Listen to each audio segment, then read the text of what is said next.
மனிதனுக்கான இலக்கு என்னது? ஒரு மனிதனுடைய இலக்கு என்ன? வெற்றி பெறணும்.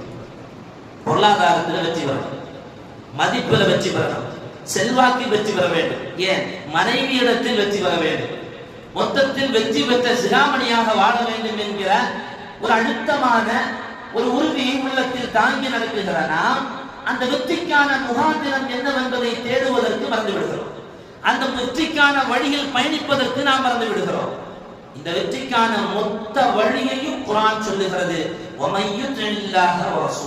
எவன் அல்லாஹ்வும் அல்லாஹ்வுடைய ரசூலுக்கும் கட்டுப்பட்டு வாழ்கிறானோ அவன் சாதாரண வெற்றியெல்லாம் அவன் கொள்ள மாட்டான். மகத்தான வெற்றியை அவன் கை கொள்வான். குர்ஆன் சொல்லுகிற வார்த்தை, மகத்தான வெற்றியை அவன் கை கொள்வான். பெருமானார் ஸல்லல்லாஹு அலைஹி வஸல்லம் அவங்களுடைய ஹதீஸும் சரி ஆயத்தும் சரி இந்த துன்யாவில் வாழக்கூடிய நாம துன்யாவை மறந்து வாழணும்னு சொல்லல. நீ துன்யாவில் தப்பா இருக்கிற, ஆனா அதே சமயத்துல துன்யாவில் இருக்கக்கூடிய நாம தண்ணீரில் இருக்கக்கூடிய தாமரையை போல இருக்க வேண்டும். தண்ணீரில் பயணம் செய்து செல்லுகிற கப்பலை போல இருக்க வேண்டும். கப்பலுக்குள்ளால் நீர் வந்தால் அந்த கப்பல் மூழ்கி விடுவதை போல துன்யாவில் தேவையுடையவர்கள் தான் நாம்.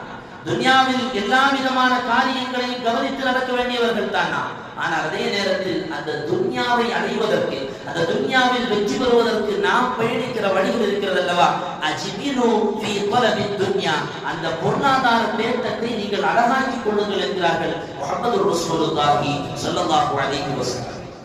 ஃபஇன்ன குல்லன் முயஸ்ஸரு லிமா குதிப லஹு மின்ஹா, துன்யாவில் யார் யாருக்கு என்ன என்ன கிடைக்கும் என்பதை ரப்பு தீர்மானித்து விட்டார். அது கிடைக்கிற வழிகளும் அல்லாஹ் இலகுவாக்கி விட்டான். எனவே நாம் தேடி செல்கிற அந்த பொருளாதார வழிகளை சரியாக்கி கொள்ள வேண்டும்.